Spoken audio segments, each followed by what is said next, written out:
Racism is something that white people created. We are responsible for it. And for me, that makes it our problem. If you have good intentions, you can still cause harm. And a lot of people just haven't really sat with that. It's like, but I know I didn't mean to be, I don't mean to be racist.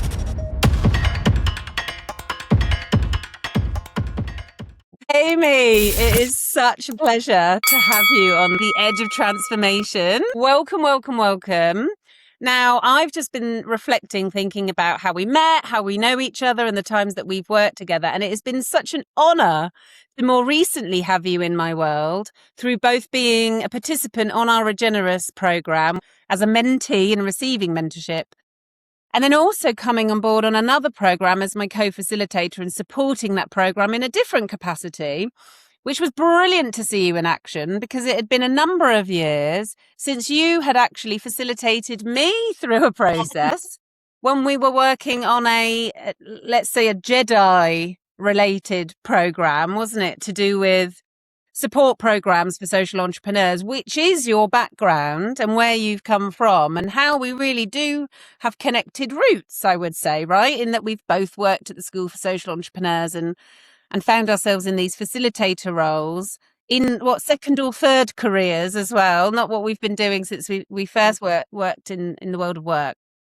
There's so many parallels weaving together. And I've brought you on today because you are working in a really intricate space, I would say, that requires people to lean into some really brave edges to explore the themes and topics around racism that you train workforces in now in your new venture, Naya Associates.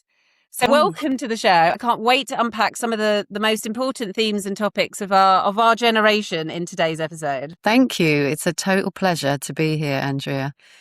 Looking forward to it. You're very welcome. Amy, as you know, I'm really passionate about career change, personal and professional transformation, organizational change, and looking at the more systems level change at the world at large, and how can we change the systems that we're in, that we're constantly complaining about being broken. Perhaps you'd like to tell us briefly, how on earth did you get into racism and anti-racism training?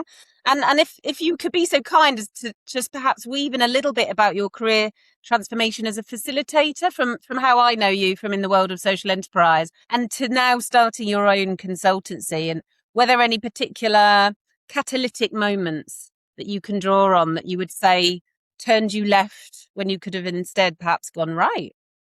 So I've always worked in social justice. I started off in international aid and I was drawn to facilitation and designing learning. And I moved from international aid into social enterprise from quite early on. And by just starting my own, what then was just a charity, but I later was told is a social enterprise, and I was a social entrepreneur, which in those days, 25 years ago, was quite a new term, quite new to me anyway. And yeah, I ran that social enterprise for 10 years, designing programs for women and girls. And from that, I did a course at the School for Social Entrepreneurs in order to set it up. And I ran it for about 10 years. And then after that, I had 10 years at the School for Social Entrepreneurs, designing programs for social entrepreneurs, for startup organizations. Whilst there, a lot of the social entrepreneurs come from the communities where they want to have an impact, right? So there were lots of global majority individuals that were coming on the programs. And it was really interesting to me to see the difference between the people coming on the programs and the people at SSE.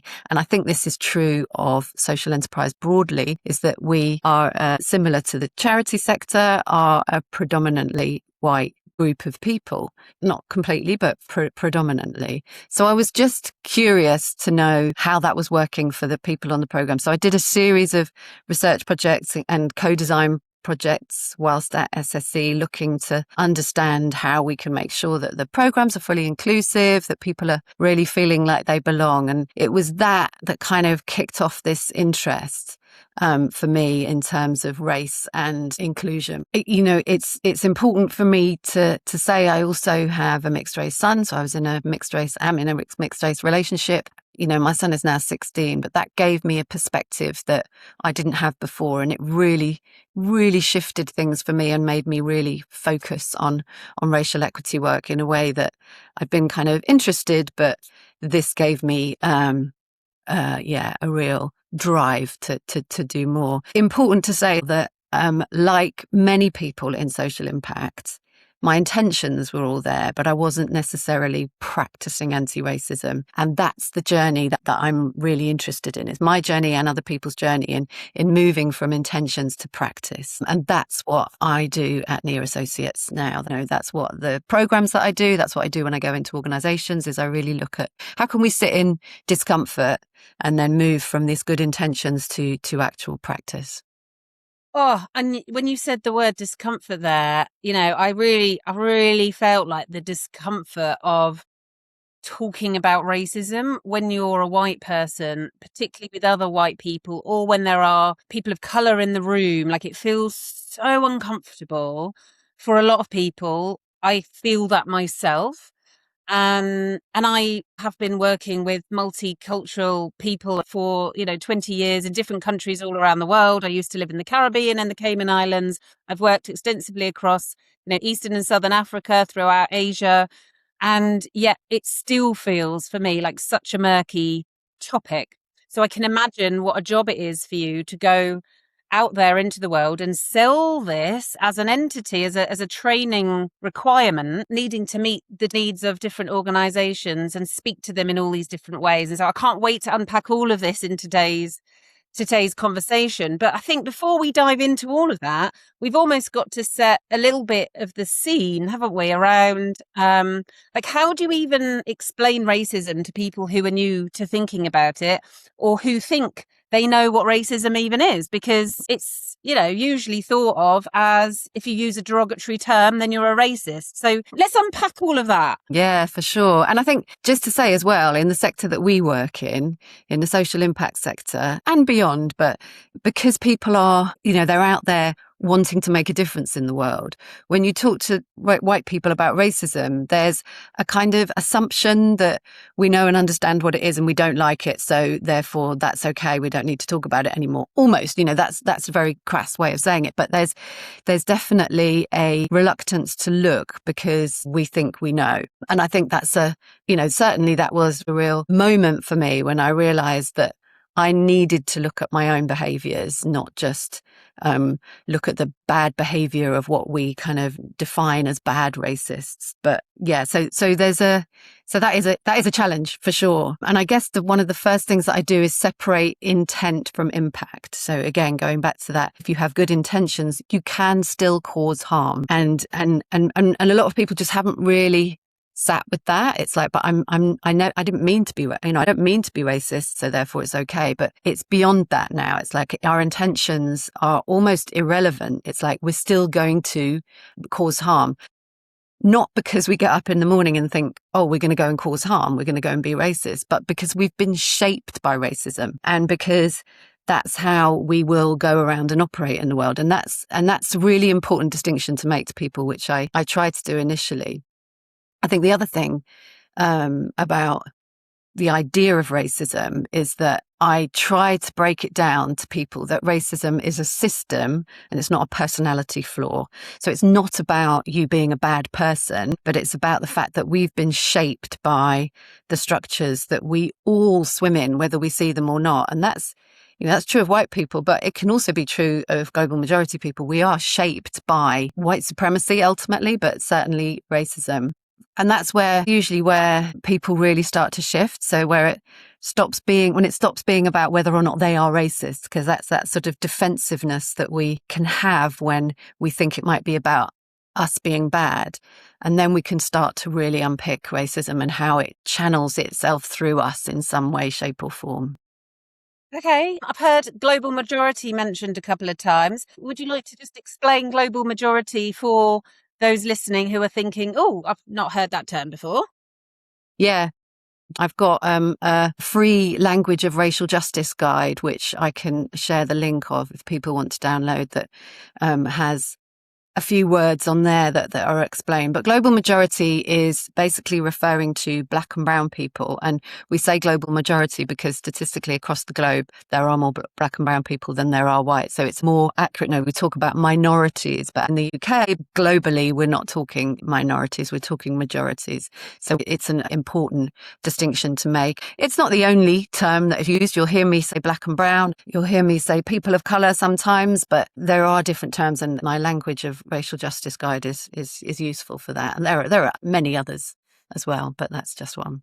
And from what I understand, there's no right or wrong or specific term that's like a one size fits all for everybody who fits into the global majority either, is there? And it can change and vary depending on the individual or the cultural group. Is that how you've seen it as well? Or do you find that there's a trend in this space for people of colour who prefer to be labelled, if that's the right term, or described as is there a preference there that you've come across? Is global majority the one that seems to keep everybody feeling good, that this is a reframe that's really important? Yeah, absolutely. I think there's global majority is a catch-all, by the way. That's obviously, when you're talking about a specific group, then name that and call it what it is. If we're talking about, if you're talking about a nation, then say who they are. If you're talking about Nigerians, talk about Nigerians. Just name the group that you're talking about where you can. And I'd say there's a couple of things. It's like, first, do some work around understanding what the terms are. And secondly, yes, check in with people and find out how people like to describe themselves, because that will vary. So global majority, just to summarise, is everybody in the world that isn't white. Yes. Great. But within every country, we've got people of colour, people of mixed race, ethnicity. They might be black, they might be brown, they might identify like that or something else entirely. And it's important to check in with individuals and ask them and not be afraid to say, like, how do you identify? There's a couple of things in there. First of all, do some work around language. I do think it's important for us to do the work and understand what language is being used. Checking in is okay, but do the work first. It's not good just to go, oh, how do you describe yourself? It's okay to do that at times, but other people might just get tired of explaining and tired of having to do that. So I do think it's important for us to be doing the work as well, if that makes sense. Yeah, and you've got your guide to technologies and people can download that for free and start there. I've heard you do your pitch. I've heard you, go from where you were when you were first thinking about setting yourself up as an independent trainer, and then it's come on a bit of a journey through being on the Regenerous program. So I've seen that evolve.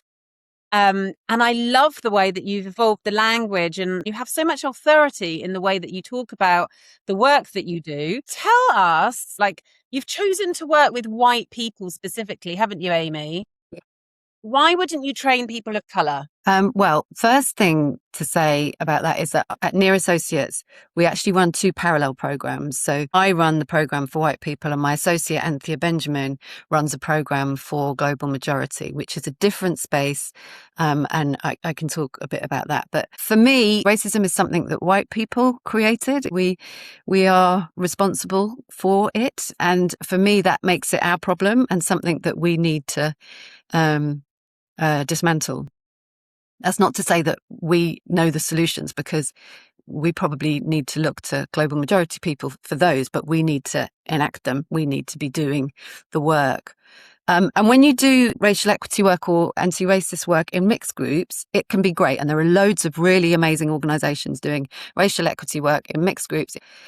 It's different, because what I find happens is that, white people are different, and they're not necessarily as open and honest about their own behaviours. And also what happens is that there's a lot of global majority people educating the white people in the room, which is just more of a burden. And it doesn't become a space for global majority. It comes as a space for that centers whiteness again. So that's a kind of burden. And for me, it can perpetuate more harm. So that's why I do the work that I do. And I honestly think that white people go further faster when they're not being observed or they're not feeling self-conscious around black and brown people. They take more risks. You can see bigger changes, I think. It makes absolute sense because it's about creating those safer spaces, isn't it, for people to feel like they can show up exactly as they are and they can be met where they're at without needing to be checking themselves every 2 minutes, worrying that they're saying something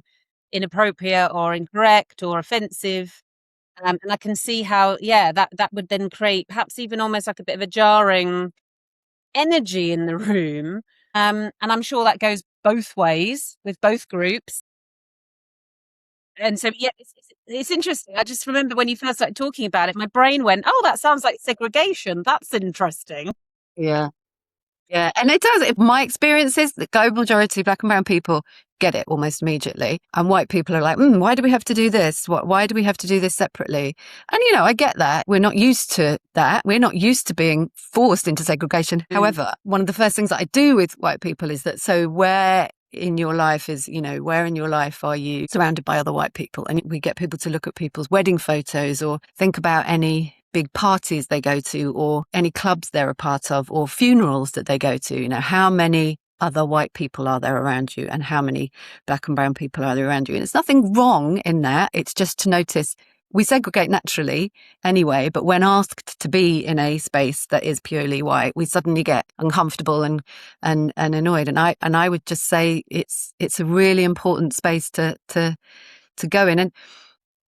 And I just want to add as well that it's a space where white people are willing to be more open and honest. It doesn't happen naturally. So I designed that program so that people are comfortable to be open and honest. It doesn't happen straight away. That's why it's over a series of sessions. So it takes a bit of time to get people to kind of talk openly and honestly, and because there's a level of competitiveness inevitably among white people, like who's the least anti-racist, who's had, those sorts of things, which we all do, myself included. It's hard to kind of break that down and just go, okay, let's push that to the side and do the work now. So there's a great deal of design that goes into the program to ensure that it is a space where people will be open and honest and will push themselves and will challenge themselves, because my intention is that people go out there and practice anti-racism.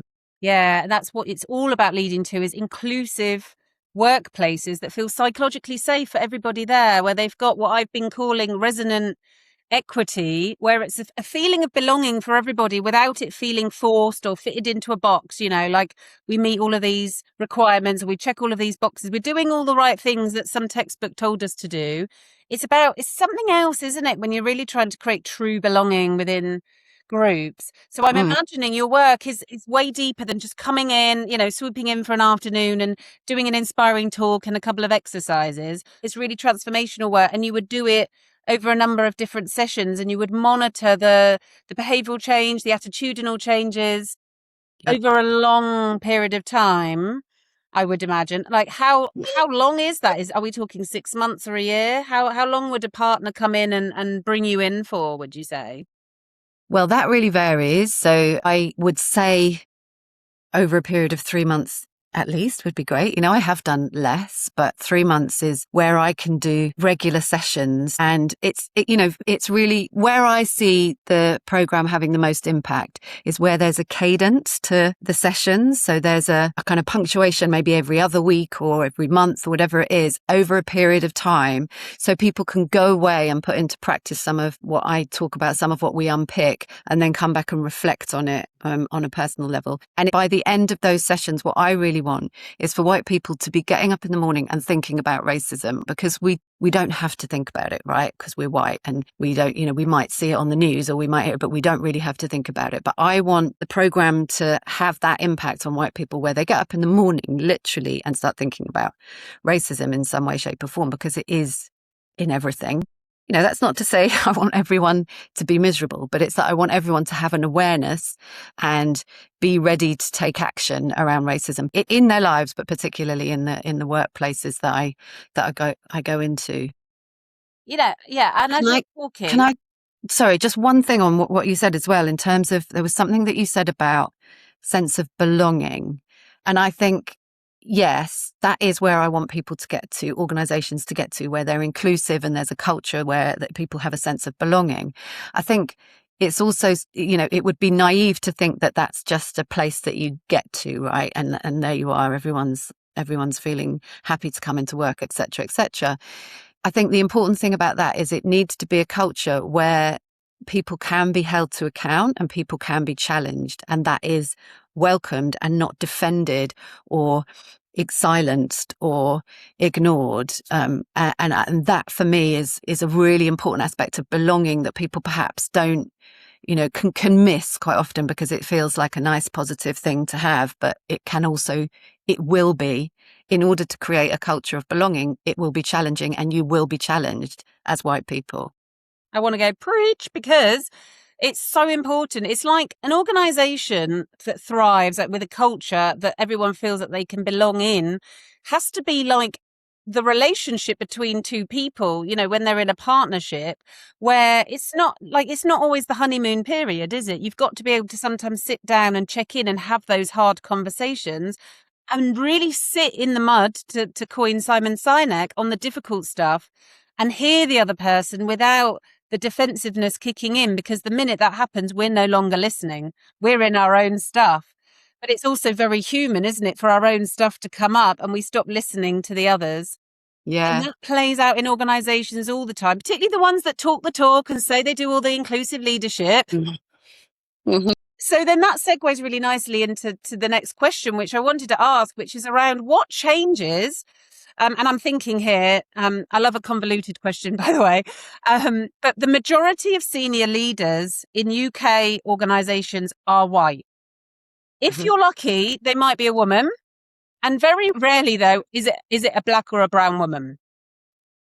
Me and somebody else looked into this recently, and you could probably count them on one hand, which is really, really terrifying. But it means that you are predominantly talking to white senior leaders. So I'm just really curious. First of all, I'm imagining that person's got to be really brave and have done quite a lot of work to want to bring this in and open it up to their teams and their workforces, because there's probably a lot of fear, isn't there, with coming in and like, will it be integrated afterwards really well in the right way, and will everybody go on the right transformational journey without it being derailing perhaps to the work that they're trying to do, which is probably be productive and make money ultimately. But yes, I'm thinking within leadership, the question is, what changes when white people in leadership do this work on themselves, Amy? Yes, great question. Well, I mean, leadership is fundamentally about how we show up for other people. When we're leading people, and as white leaders, if we haven't like examined our own racial conditioning, ultimately our own whiteness, then there's a whole dimension, there's a whole group of people where we're blind to the impact that we might have on them, right? So I think the work to do is to stop centering our own comfort, and as leaders, that's really important. But also, it's important in anti-racist work, but it's important in leadership, isn't it? It's not about being comfortable. They're here because they want to challenge themselves in some way, and this is just another level of discomfort that needs to be opened down and not shut down. Sorry, opened up and not shut down. It will ultimately make us better leaders. Also about hearing difficult feedback. I think that's what I mean about not centering our own comfort. It's about hearing difficult feedback, and you will get some. As a white leader, you will get some if you decide to do this work. I mean, you'll get some anyway, no doubt. But in terms of in creating an inclusive environment, particularly around race, the truth is that difficult feedback will come your way, and the important thing is not to shut that down, not to get defensive, and to actually hear and not just listen, but take action around the feedback that you're receiving. That's how you create that culture of belonging. When you start to really listen. And just to go back to your analogy of relationships, and this is about being in a relationship with someone, I'd go on further to say, if anyone's been in a mixed race relationship, this is like being in a mixed race relationship. So being in a relationship with someone from your own culture is hard enough, right? There's challenges in that, as we know. Being in a mixed race relationship brings different dimensions. It's enriching in many, many ways, but it brings different challenges. And that is where our cultures are different. There are nuances that we may not understand, and we need to be really open to learning and listening from our partners or our staff or whoever it is in order to understand and not assume we know. That's really powerful. Because what I'm hearing in there then is there's something about blind spots and there's something about curiosity, isn't there? And like great leaders, I'm hearing frequently are these curious individuals who can also hold tension, and they don't project, I guess, their own shit outward too much. They're somehow able to sit and hold the tension between different bits of feedback, and they don't take it personally. This is what I hear about great leaders. Perhaps this training and working in this way would be an opportunity for an emerging leader in an organization or a senior leader who perhaps just hasn't really honed this part yet of their leadership tool belt. Would be an opportunity for them to say, well, actually, okay, this is then the bit where I lean outside my comfort zone. Perhaps I do really well at running a sales team and I'm great at making money for my organization, and I've gotten that far and it's gotten me where I've got to in my career, but there's just perhaps a comfort zone to it. This is such a great opportunity, isn't it, for a senior leader then to say, well, I have a blind spot somewhere here, and this could be a great way, not just for me as the leader to bring this in and to then lean further forward into my comfort zone and see how I show up as a leader in something that feels uncomfortable and unfamiliar terrain, but also giving the gift to my managers, to my workforce, to even junior members in the organization to also be able to be part of this discussion and to have that mirror reflected back at themselves and see what shows up for them so that they too can also expand and stretch and develop themselves. Because ultimately, then you're going to create a much healthier, wholer ecosystem of your organization, right? Yeah. Well, the aim of a lot of predominantly white organizations is to make them less white, right? To bring in more diversity. If you're bringing global majority people into a system that is broken for them, how can you retain them? And so for me, it's like doing the work on your culture and on yourself is paramount. And I would say if you are a leader, a white leader, and you're thinking of doing this work, come on my program, because you can do that work with a group of other leaders. Generally, the people that come on my program are running organizations or they're sole traders. And you do that work and then you can take it back into the organization in a way where you feel comfortable. So if you as a white leader do the work on yourself, it gives permission to the rest of your organization to do that work too. And that's when organizational culture actually shifts. Rather than it's just sort of the language or the right thing to do or the inclusive recruitment process, all of which are really important, by the way, really important. But it's that organizational cultural shift that is key, and that generally starts with the leadership. So yeah, that's why I would really encourage leaders to do the work on themselves. And look, before we get into the last question, I feel a call to want to quote a bit from my book, Social Starters, which I wrote all through the pandemic years. There were quite a few things going on in the world at the time around this particular topic that were really horrendous and horrific. The first thing was just around how unhappy everybody is at work. There's been a number of surveys that have been conducted. Deloitte do a number of surveys, and an organisation called Reich found out that 80% of workforces, not just in the UK, but across Germany, France, Spain, and a number of other countries, 80% of workforces on the whole are miserable at work. And that really stayed with me. I guess that was like thing number one that I found out about, because I was like, God, like our workplace is so psychologically unsafe and so toxic that people just are doing jobs because they have to go to work to earn money to be able to pay their rent and live and survive. And if they're lucky, have a lovely weekend. That felt really sad. Mm. Because really work can be like family, can't it? It's spend the most time with. And that sounds horrendous, given the thousands of hours that we do in our lives to work. And then the second thing, of course, was what happened in 2020 with George Floyd. That did spark the moment, didn't it, where something changed and more voices started to get heard, more money started being allocated to those marginalized voices and to supporting those who were working towards tackling the theme of anti-racism or institutional racism.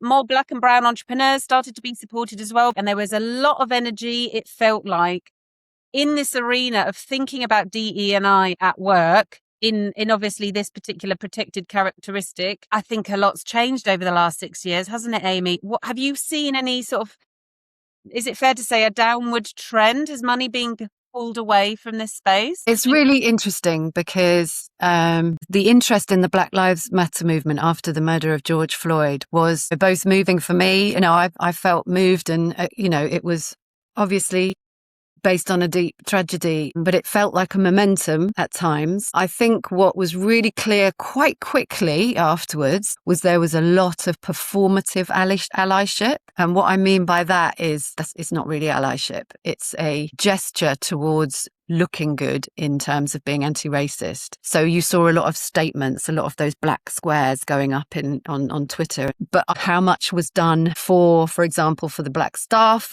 in those organisations? How much was done in terms of taking action around that going forward? I don't know, but I know it stopped being a priority for a lot of organisations. What I find is that the organisations that I work with have a real commitment to the work because they are investing in it. And that's really great. So before, you'd get organisations that would pay for a one-day workshop or pay for this, and then I'd never see them again. And my feeling was that probably that had a level of impact, but not a huge amount, a tick box, exactly, a kind of performative. So that's what I mean by performative allyship, but it's actually something that perpetuates racism further. Like it's almost like, there, I've done that. Now let's carry on as normal, which is really problematic. So it's something to be really cautious of if you're doing this work, which is why I say do the work on yourself first, so that you can know and recognize when allyship is performative and when it's not. And that's, that in and of itself is a really useful thing to be able to do. So in terms of kind of the workplace, like, often, like, you'll look at your workplace and think, well, things are fine. This is okay. People are polite to each other. Meetings happen. Work gets done. But what we don't look at is what global majority people, Black and brown people, are managing within organisations. So something you talked about in terms of the statistics and people being unhappy at work. If you think about that may be true of lots of different people. But if we think about Black and brown people, they are frequently doing two jobs. So one is their actual job, which we all have to do. And then the other one is this sort of emotional labour of navigating a white culture, because that's ultimately what most organisations have. So it wasn't designed for Black and brown people, it was designed for white people. So they're constantly navigating that, and that can be exhausting. And I know that from speaking to people, it's just exhausting. And I know that also when you have done the work on yourself and you have a conversation with a Black and brown colleague, the relief on their face when they see a white person that is doing the work and is not going to be defensive and is not going to, do microaggressions on them, is not going to, make life harder for them within the work. That's where I see it really plainly, and why I think this work is not only challenging, it's also a place, this creates this connection that wasn't there before. And I think that's really powerful when you're working in a diverse organisation. Yeah, I can see that, Amy. Okay. And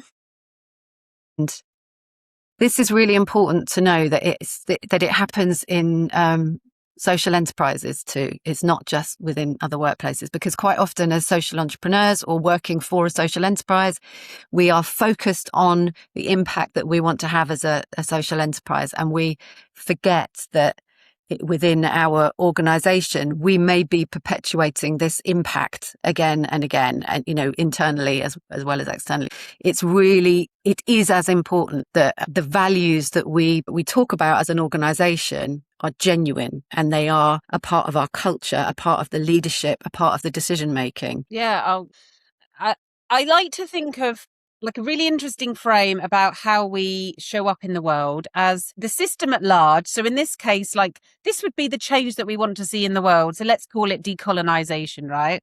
Then there's this community layer, which is where we're looking at the ecosystems that we operate in and the people in our community and how we're showing up ourselves within that community and also impacting that community. And that might be around education, training. Those are the things that you're doing. We've talked a lot about that today, and helping others almost then do the decolonisation of our minds, right? Because we've been brought into a system and trained and educated within a system that is hugely colonial, let's be honest, from the literatures and the texts that we read to the framing that we've been taught around history, which has been altered to serve a white narrative. There's so much within this space that unfortunately we haven't got time to unpack today.